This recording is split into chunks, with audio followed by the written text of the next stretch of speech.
વધુ વિડીયો જોવા માટે ચેનલને સબસ્ક્રાઇબ કરવું અને બાજુમાં આપેલ બેલ આઇકન પર ક્લિક કરવું અને ઓલ સિલેક્ટ કરી લેવું, જેથી હું વિડીયો મૂકીશ, યુટ્યુબ પર અપલોડ કરીશ તો તમને નોટિફિકેશન મળી રહે. દરેક પ્રકારના વિડીયો એક જ લાઇનસર જોવા હોય તો તમારે સૌથી પહેલાં ટ્યુશન ક્લાસીસ પર ક્લિક કરવું, ત્યારબાદ પ્લેલિસ્ટમાં ક્લિક કરવું તો તમને દરેક ચેપ્ટરના વિડીયોના ફોલ્ડર જોવા મળી જ રહેશે. હવે આજે ધોરણ 12નું ચેપ્ટર 4 ગતિમાન વિદ્યુતભારો અને ચુંબક જોવાના છીએ. તેમાં ઇન્ટ્રોડક્શન જોતા પહેલાં આપણે રિવિઝન કરી લઈએ તો ધોરણ 10માં એક પોસ્ટેડ નામના વૈજ્ઞાનિકનો પ્રયોગ હતો. પોસ્ટેડ નામના વૈજ્ઞાનિકનો પ્રયોગ ધોરણ 10માં ઓસ્ટેડ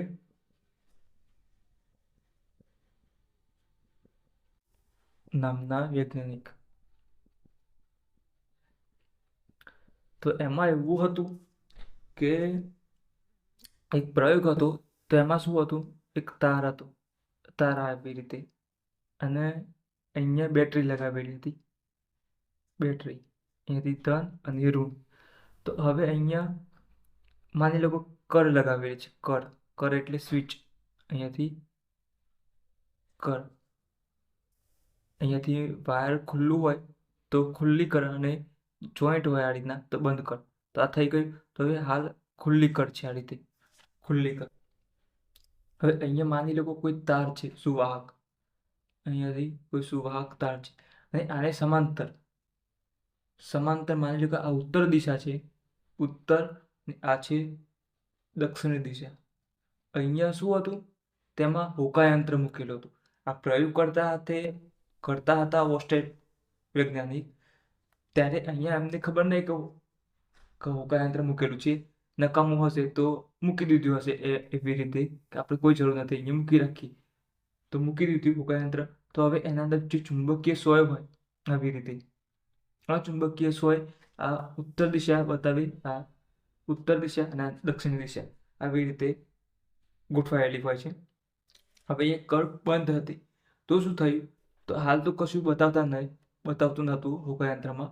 આ તો ખબર નથી એમને, પણ અહીંયા પ્રયોગ કરતા હતા ત્યારે જ્યારે કરંટ પસાર કરતા ત્યારે આ હોકાયંત્ર કોણાવર્તન દર્શાવતું હતું. કોણાવર્તન એટલે અંદર ચુંબકીય સોયનું હલનચલન થતું હતું ઊંચાઈ. હવે જ્યારે કરંટ પસાર કરતા હતા તો આ હવે ધન છે. જ્યારે આ કર બંધ કરી દઈએ, બંધ એટલે પ્રવાહ ચાલુ થશે, તો અહીંયા આ ધન દિશાથી ઋણ તરફની જે દિશા છે એને આપણે શું કહ્યું, રૈવાજિક. જ્યારે કરંટની શોધ નથી થઈ, ઇલેક્ટ્રોન કયા દિશાથી કયા તરફ જાય છે, તો અહીંયા રૈવાજિક છે. પણ વાસ્તવમાં ઇલેક્ટ્રોન ગતિ કરશે, તો આ માઇનસ છે એ ઇલેક્ટ્રોન બતાવે છે.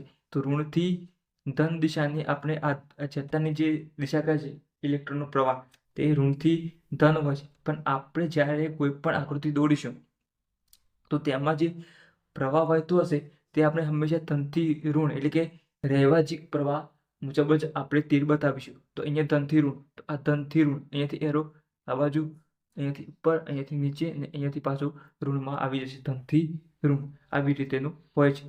હવે જ્યારે અહીંયા આ તાર હતો, જ્યારે પ્રવાહ ચાલુ કર્યો તો શું થયું, આ ચુંબક છે, તો ચુંબક કેવી રીતે ગોઠવાઈ ગયું, આ દિશા ફરી ગઈ, એટલે ચુંબક આ રીતે હલનચલન થઈને આવી રીતે ગોઠવાઈ ગયું, આવી રીતે અહીંયા. જ્યારે હવે શું કર્યું, કોણાવર્તન થઈ ગયું આવી રીતે. હવે ફરીથી શું કર્યું, દિશા બદલી નાખી. એટલે આપણે જેમ બેટરીમાં બે વાયર આપીએ છીએ તેને બદલા બદલી કરે છે, ખબર છે મોટર એક બાજુ જમણી બાજુ તો ફરતી હોય તો પછી ડાબી બાજુ ફરે છે. તમે આવું ટ્રાય કર્યું હશે.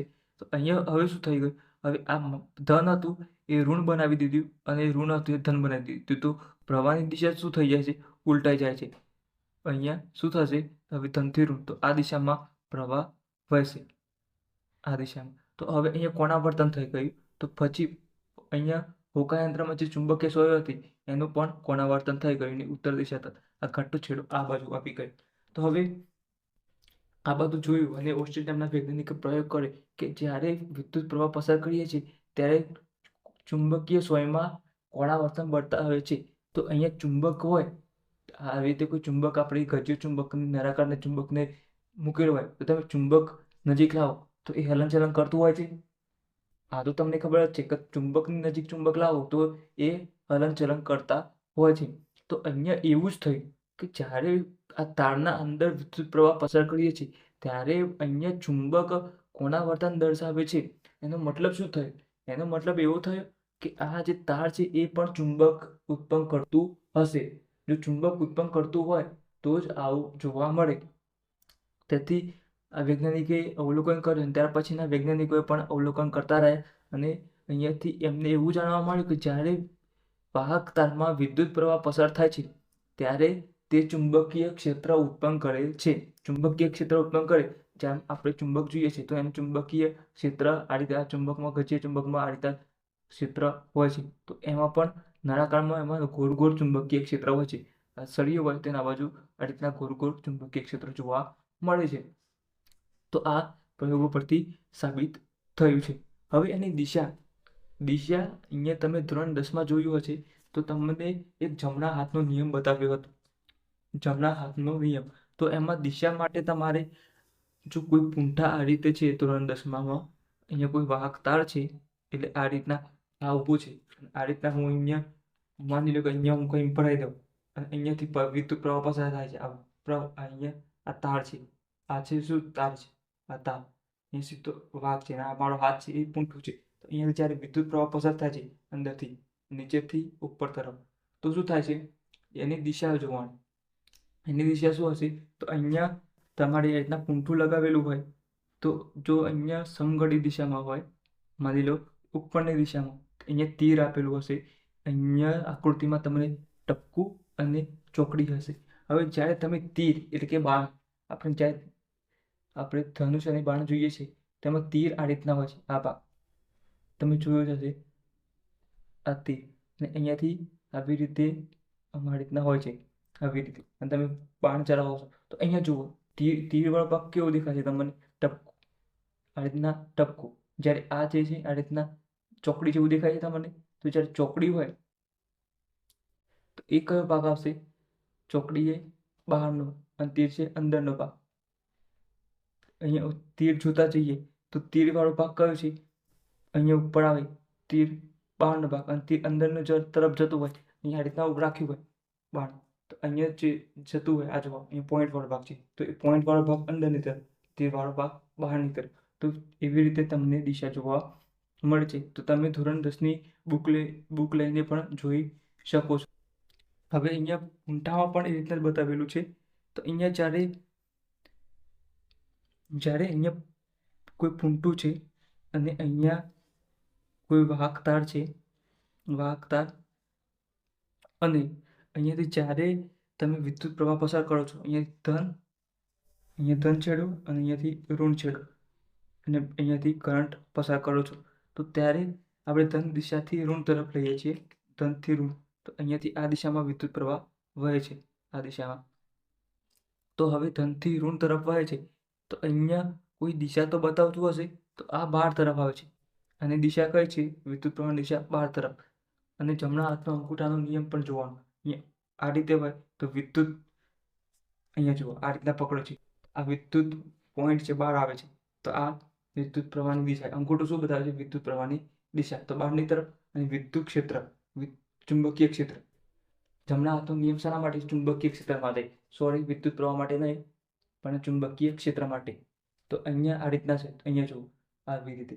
તો અહીંયા આ છે અંગૂઠો બતાવે છે એ ચુંબકીય ક્ષેત્ર બતાવતું નથી. શું બતાવે છે? વિદ્યુત પ્રવાહની દિશા. અને જ્યાં 4 આંગળીઓ છે એ કઈ દિશા બતાવે છે? આ તો વિદ્યુત ચુંબકીય ક્ષેત્રની દિશા બતાવે છે. તો અહીંયા જુઓ આ રીતે આ સળિયું છે આ રીતે. તો હવે આ દિશામાં બતાવવું પડે. આ દિશા તો અહીંયાથી તમારે આ દિશામાં ફેરફાર થતો હશે. આ દિશામાં ચુંબકીય ક્ષેત્ર જોવા મળતું હશે. તો અહીંયાથી તમને કઈ દિશામાં? વિષમઘડી દિશામાં. કઈ દિશામાં? આ રીતના વિષમઘડી દિશામાં તમને ચુંબકીય ક્ષેત્ર જોવા મળતું હશે. ત્યાર પછી એવી જ રીતે આ જ પ્રયોગમાં તમે દિશા ઉલટાઈ નાખો તો અહીંયાથી માની લો કે અહીંયા ઋણ છે, અહીંયા ધન છે, અહીંયાથી વિદ્યુત પ્રવાહ આવે છે તો અહીંયા કઈ બાજુ આવે છે? ધનથી ઋણ, ઉપરથી નીચે તરફ. તો અહીંયા તીર તમે અહીંયા રાખો તીર તો અહીંયા તમને આ રીતના જોવા મળશે. અને અહીંયા અણીવાળો ભાગ તો અહીંયા બહારની તરફ તમારે કયું શું જોવા મળે છે? આ રીતના તો અંદરની તરફ જતું હશે ચોકડીવાળો ભાગ. એ ચોકડી જોવા મળશે. તો હવે આ અંદરની તરફ જાય છે, ચોકડી જોવા મળશે એટલે અંદરની તરફ જાય છે. તો પછી અહીંયા અંદરની તરફ જતો હોય તો અહીંયા આપણે આ અંગૂઠો આ રીતે જે રાખે તો હવે શું કરવાનું, ઉલટાઈ દેવાનું. અંગૂઠો અંદરની તરફ, દિશા અંદરની તરફ, તો અહીંયા અંગૂઠો આ રીતના બતાવો. તો અહીંયા જુઓ, આ આ આંગળી જોવા મળે. કઈ દિશામાં છે? આ સમઘડી દિશા. તો કરંટ કઈ દિશામાં જતો હશે? વિદ્યુત ચુંબકીય ક્ષેત્ર રેખાઓની દિશા આ તરફ. તો અહીંયા જુઓ, હું એ રીતના દોરું છું, આ જેમ ફરાકે એવી રીતે આ તો દોરાઈ ગયું. તો અહીંયા જુઓ, તો આ કયું થઈ ગયું? સમઘડી દિશામાં. તો તમારે ચુંબકીય ક્ષેત્ર આ રીતે જોવા મળશે, ચુંબકીય ક્ષેત્ર રેખાઓ આ રીતે જોવા મળશે. તો આ તમને ધોરણ 10માં આપેલું છે. આ તો આપણે રિવિઝનની વાત કરી, પણ હવે આપણે જે આ ધોરણ 12ના ચોથું પ્રકરણ છે તેમાં પણ ઇન્ટ્રોડક્શનમાં કંઈક આપેલું છે, તો આ એ આપણે જોવાનો ટ્રાય કરીએ. હવે આ જે ચુંબક અને વિદ્યુત બંને અલગ અલગ છે શાખાઓ. શું છે? ચુંબક અને વિદ્યુત બંને અલગ અલગ શાખાઓ છે. તો તેમાં એવું થયું કે આ કેટલા વર્ષ પહેલાંની વાત છે, તો એ શોધીએ. તો જ્યારે ઓસ્ટેડ નામના વૈજ્ઞાનિકે આ અભ્યાસ કર્યો હતો પ્રયોગનો, ત્યારે 1820માં કર્યો હતો. કઈ સાલમાં કર્યો હતો? ઈસવીસન 1820માં પ્રયોગ કર્યો હતો. તો કેટલા વર્ષો થયા આજ સુધી? તો તમારે ચેક કરવું હોય તો 1820માં આ શોધ્યું હતું જે આપણે જોયું તે. તો આપણે આજે કઈ સાલ છે? 2024. તો 2024માંથી 1820 બાદ કરો તો તમને મળી જશે. તો 4માંથી 0 જાય તો 4, 2માંથી 2 જાય તો 0, અહીંયા 10 લેવાનો, 10 લે તો અહીંયા 1 0, 10માંથી 8 જાય તો 2, અને 1માંથી 1 તો 0, 0 ના લખો ચાલે. તો કેટલા વર્ષ થયા આજે? તો લગભગ તમને ચોપડીમાં કેટલો આપેલા છે? 200 વર્ષ આપેલા છે. કેટલા આપેલા છે? 200 વર્ષ. પણ થયા કેટલા? 204 વર્ષ થયા આજ સુધી. તો અહીંયા ઓસ્ટર નામના વૈજ્ઞાનિકે 1820માં આ પ્રયોગ કરીને શોધ્યું હતું. તો અહીંયા જે વિદ્યુત અને ચુંબક જ્યારે શોધ્યું હતું એના પહેલાં શું હતું? વિદ્યુત અને ચુંબકત્વ બંને અલગ અલગ હતા, સ્વતંત્ર હતા. ચુંબક વિદ્યુત સાથે કોઈ લેવા દેવા નહોતું, તો વિદ્યુતને ચુંબક સાથે કોઈ લેવા દેવા એવું હતું 200 વર્ષ પહેલાં. જ્યારે આ શોધ થઈ ઓસ્ટ્રેલિયાના પ્રયોગ પરથી, કે જ્યારે વિદ્યુત પ્રવાહ પસાર કરે છે તો તેમાં પણ ચુંબક ઉત્પન્ન થાય છે. તો વિદ્યુતના લીધે ચુંબક ઉત્પન્ન થતું હોય તો આ બંને એક સાથે કંઈક સંબંધ હશે. તો તેથી અહીંયા ત્યાંથી 1820થી અહીંયા ખબર પડી કે ચુંબક અને વિદ્યુત સાથે કોઈ સંબંધ છે. તો પછી આ નવા વૈજ્ઞાનિકો આને શોધ થતી ગઈ. તો જ્યારે આપણે જે પ્રયોગ જોયા તે મુજબ વાહક તારમાંથી શું થાય છે? જ્યારે વાહક તારમાંથી પ્રવાહ પસાર કરવામાં આવે છે તો તારની નજીક આ તાર લઈએ તો એની આજુબાજુ શું થાય છે? આજુબાજુ સ્તરની નજીક ચુંબકીય સોય મૂકવામાં આવે તો ત્યારે પ્રવાહની પસાર કરવામાં, અહીંયા ચુંબકીય આ તારમાં પ્રવાહ પસાર કરવામાં આવે અહીંયાથી ધનથી ઋણ તરફ, અહીંયા આ રીતના. તો અહીંયા તારની આજુબાજુ ચુંબકીય ક્ષેત્ર ઉત્પન્ન થાય છે. તો શેના કારણે ખબર પડશે? આ રીતના પૂંઠું મૂકેલું હોય તો અહીંયા તમારે શું કરવાનું? હોકાયંત્ર મૂકી દેવાનું. તો હોકાયંત્ર મૂકો એટલે તમને ખબર પડી જાય કે અહીંયા ચુંબક ક્ષેત્ર છે કે નહીં. અથવા બીજું તમે કોઈ પણ ચુંબકીય ક્ષેત્રથી અહીંયા હોકાયંત્રની મદદથી જાણવા મળી રહે છે. તો આ હતું, અને તમને આગળના જે ચલાવ્યું 3 પૂંઠાપાડું એ તમને દિશા બતાવશે. તો આ રીતે આ ઇન્ટ્રોડક્શનમાં ધોરણ 12ના ઇન્ટ્રોડક્શનના ચેપ્ટરમાં આટલું છે. ત્યાર પછી શું થયું? તો ત્યાર પછી 1864માં શું આવ્યા? જેમ્સ મેક્સવેલ નામના વૈજ્ઞાનિકે શું કર્યું? તો થિયરિટિકલ નિયમો આપ્યા. થિયરી પરથી, કોઈ પ્રેક્ટિકલ પરથી નહીં. જેમ ઓસ્ટેડ નામના વૈજ્ઞાનિકે પ્રયોગો કર્યા, તારમાંથી પ્રવાહ પસાર થાય છે તો બાજુમાં હોકાય યંત્રમાં શું થતું હતું? કોણાવર્તન થતું હતું. તેના પરથી તેમને કહ્યું કે વિદ્યુત પ્રવાહ ચુંબક સાથે કનેક્ટેડ છે. પણ અહીંયા જે મેક્સવેલ નામના વૈજ્ઞાનિકે આવ્યા તો એવું કોઈ પ્રયોગ ના કર્યો. તમે જે બુકો વાંચો છો એના પર તેમને તારણ કાઢ્યું અને નિયમો આપ્યા. તો થિયરેટિકલ આપણે શું લખીશું? થિયરિટિકલ નિયમો આપ્યા અને તે પરથી એમણે શું કર્યું, તેના પરથી તેમને શું કર્યું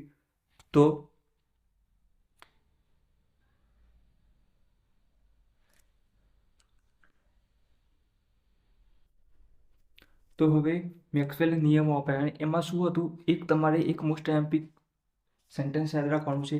તો એમાં છે પ્રકાશ એ વિદ્યુત ચુંબકીય તરંગો છે. શું છે? વિદ્યુત ચુંબકીય તરંગો છે. આ મોસ્ટ એમ્પી સેન્ટેન્સ છે જે પરીક્ષામાં પૂછાતું હોય છે. ખાલી જગ્યાએ વિદ્યુત ચુંબકીય તરંગો છે તો પ્રકાશ, અથવા પ્રકાશ એ ખાલી જગ્યા તરંગો છે તો વિદ્યુત ચુંબકીય. તો આ સેન્ટેન્સ યાદ રાખવાનું છે. ત્યાર પછી હર્ટ્ઝ નામના વૈજ્ઞાનિકે શું કર્યું? હર્ટ્ઝ, આ નામ તો તમે સાંભળ્યું છે. હર્ટ્ઝ નામના વૈજ્ઞાનિકે પ્રાયોગિક એટલે પ્રેક્ટિકલી શું કર્યું તો વિદ્યુત ચુંબકીય તરંગો ઉત્પન્ન કર્યા. શું કર્યું? પ્રેક્ટિકલી વિદ્યુત ચુંબકીય તરંગો ઉત્પન્ન કર્યા. શું કર્યું? વિદ્યુત ચુંબકીય તરંગો ઉત્પન્ન કર્યા. કોણે કર્યા? તો હર્ટ્ઝ નામના વૈજ્ઞાનિકે. અને રેડિયો તરંગની શોધ પણ કોણે કરી હતી? તો હર્ટ્ઝ નામના વૈજ્ઞાનિકે રેડિયો તરંગોની શોધ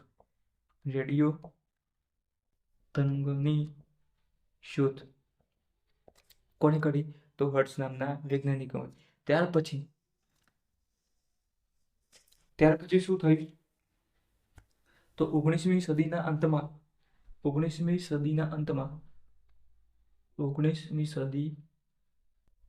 અંતમાં જગદીશચંદ્ર બોઝ નામના વૈજ્ઞાનિકે તથા જેસી માર્કોની રેડિયો તરંગો ઉત્પન્ન કરી બતાવે. શું કર્યું? બે વૈજ્ઞાનિકોએ 1920ની સદીના અંતમાં જગદીશચંદ્ર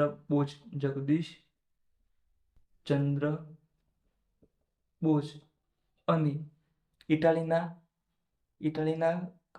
કયા વૈજ્ઞાનિકે? ઇટાલીના માર્કોનીએ શું કર્યું તો કયા તરંગો ઉત્પન્ન કરે? રેડિયો તરંગો ઉત્પન્ન કરી બતાવે. અહીંયા ખાલી હર્ટ્ઝ નામના વૈજ્ઞાનિકોએ રેડિયો તરંગોની શોધ કરી, પરંતુ જગદીશચંદ્ર બોઝ જે આપણા ભારતના વૈજ્ઞાનિક છે અને ઇટાલીના છે માર્કોની, તો આ બંને વૈજ્ઞાનિકોએ શું કર્યું? રેડિયો તરંગો ઉત્પન્ન કરી બતાવે.